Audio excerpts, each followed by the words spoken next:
आज की short analysis में हम डिस्कस करेंगे जुबिलेंट इंग्रेविया स्टॉक के ऊपर। और दोस्तों ये एक तरह का रेड अलर्ट एनालिसिस है। अगर किसी को ये स्टॉक के अंदर फ्रेश पोजीशन बनाना हो करंट लेवल पे तो वो अपने एडवाइज़र को पूछकर वेट कर सकता है। बिकॉज दोस्तों ये स्टॉक के अंदर मल्टीपल नेगेटिव फैक्टर्स एक साथ ब्रेकडाउन हुए हैं, जिसके तहत ये स्टॉक करंट लेवल से डीप डाउनसाइड करेक्शन दे सकता है। लेकिन फ्रेंड्स यहाँ पर कोई भी हमारी बाय सेल होल्ड रिकमेंडेशन नहीं है। ये प्योरली एजुकेशन पर्पज से मैं अपना पॉइंट ऑफ व्यू आप लोगों के सामने शेयर कर रहा हूँ। कोई भी पोजीशन लेने से पहले अपने फाइनेंशियल एडवाइज़र को ज़रूर कंसल्ट कर लेना। दोस्तों आप लोग देख सकते हो कि ये वो बॉटम थी जहाँ पर स्टॉक के अंदर एक अपर स्लोपिंग पैरेलल चैनल के थ्रू एक अपसाइड बाउंस आया, और जब तक स्टॉक ये अपर स्लोपिंग पैरेलल चैनल में था यहाँ पर कुछ हायर हाइज ट्रिगर हुए। फ्रेंड्स अगर आप देखो तो फर्स्ट हाई राइज यहाँ रजिस्टर्ड हुआ, सेकंड हाई राइज यहाँ पर लगा और लास्ट हाई राइज यहाँ पर हिट हुआ। और जैसे ही upper sloping parallel channel down side में ब्रेकडाउन हुई, फर्स्ट टाइम दोस्तों इसके जो हायर हाइज है वो लोअर लोज में थ्रेट हुए क्लोजिंग बेसिस पे, जो हमें कंफर्म करता है कि स्टॉक ऑफिशियली करेक्शन के अंदर एंटर कर चुका है। यहाँ पर हमें दो मेजर नेगेटिव सिग्नल मिले।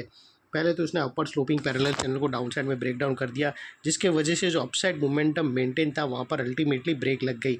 सेकेंडली इसके जो हायर हाइज थे वो लोअर लोज में शिफ्ट हुए क्लोजिंग बेसिस पे, जो हमें कंफर्म करता है कि यहाँ पर स्टॉक करेक्शन के अंदर एंटर कर चुका है। और बाई साइड पे खड़े रहना एक बहुत बड़ा ट्रैप साबित होगा एज लॉन्ग एज हमें कोई हायर हाइज के ऊपर क्लोजिंग ना मिले तब तक। और दोस्तों बात कर लेते हैं यहाँ पर डाइवर्शन की। तो फ्रेंड्स अगर आप RSI डालकर चेक करो तो आपको यहाँ पर क्लियरली नेगेटिव डाइवर्शन विटनेस होगा। प्राइस एक्शन के जो हायर हाई स्विंग अगर आप देखो तो वो अपसाइड की तरफ टिल्ट हुए हैं दोस्तों, और वही RSI के डाउन साइड में टिल्ट होकर यहाँ से हमें ब्रेकडाउन मिल रहा है, जो एक डाउन साइड मोमेंटम इंटेंसीफाई कर सकता है स्टॉक के अंदर। और अल्टीमेटली दोस्तों बात कर लेते हैं यहाँ पर चार्ट पैटर्न की। तो फ्रेंड्स अगर आप देखो तो आप लोगों को यहाँ पर head and shoulder pattern breakdown होता हुआ विटनेस होगा। फ्रेंड्स अगर आप यहाँ पर देखो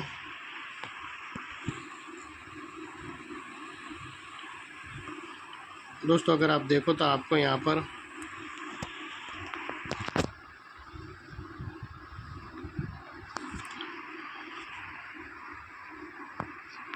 अगर आप देखो तो यहाँ पर हमें clearly head and shoulder pattern breakdown होती हुई मिलती है। और यहाँ पर दोस्तों स्टॉक का जो टारगेट आता है दोस्तों, फर्स्ट टारगेट वो तकरीबन 525 का स्टॉक का फर्स्ट टारगेट है, और सेकंड टारगेट दोस्तों तकरीबन 500 के आसपास का सेकंड टारगेट है। और दोस्तों बात कर लेते हैं वो लेवल की जिसके ऊपर अगर स्टॉक ने क्लोजिंग दी तो यहाँ पर हमें एक अपसाइड में शॉर्ट कवरिंग बाउंस देखने मिल सकता है। वो है दोस्तों राइट शोल्डर का टॉप, जिसको हम रेड में कर देंगे। और फाइनली दोस्तों नेकलाइन के पास का ये एरिया एक इम्पॉर्टेंट रेजिस्टेंस का काम करेगा यहाँ पर, बिकॉज दोस्तों मल्टीपल नेगेटिव फैक्टर्स हमें यहाँ पर ही एक्शन में आते हुए मिले। दोस्तों यही एरिया पे हमने अपर स्लोपिंग पैरेलल चैनल को डाउन साइड में ब्रेकडाउन होता हुआ देखा, हायर हाइज हमें लोअर लोज में शिफ्ट होते हुए मिले। यहाँ पर ही दोस्तों नेगेटिव डाइवर्शन मिला हमें प्राइस एक्शन और RSI के थ्रू, और यहाँ पर ही दोस्तों हमें negative chart pattern head and shoulder pattern breakdown होते हुए मिली। तो ये सारे नेगेटिव फैक्टर्स के ब्रेकडाउन के कारण नेकलाइन का ये एरिया जो अभी तक एक स्ट्रॉन्ग सपोर्ट था वो अल्टीमेटली स्ट्रॉन्ग रेजिस्टेंस बनकर ट्रिगर हो चुका है।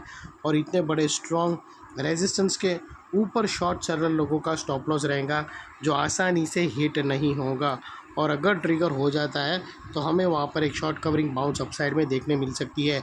और हाँ दोस्तों, अगर ये टारगेट्स के लेवल डाउन साइड में है जो 525 और 500, अगर रिवर्सल आना हो तो यहाँ से ही आएंगे। और अगर ये टारगेट के लेवल डाउन साइड में ब्रेकडाउन हुए तो यहाँ पर second leg of selling initiate होगी, और यहाँ पर एक डबल धमाका डाउन साइड में भी बन सकता है, जिसके बाद स्टॉक के टारगेट और भी डाउन साइड में रिवाइज्ड होंगे। लेकिन दोस्तों अगर रिवर्सल भी आ गया तो वही लेवल से आएगा, और मैं आप लोगों को फिर से एक रिव्यू दूंगा, या फिर रिवर्सल के ऊपर, या फिर फर्दर ब्रेकडाउन के नीचे, या फिर दोस्तों स्टॉप लॉस ट्रिगर होने के बाद। ये थी हमारी एनालिसिस फ्रेंड्स। अच्छी लगे तो प्लीज़ चैनल को लाइक शेयर सब्सक्राइब ज़रूर करना। Thank you. जय हिंद।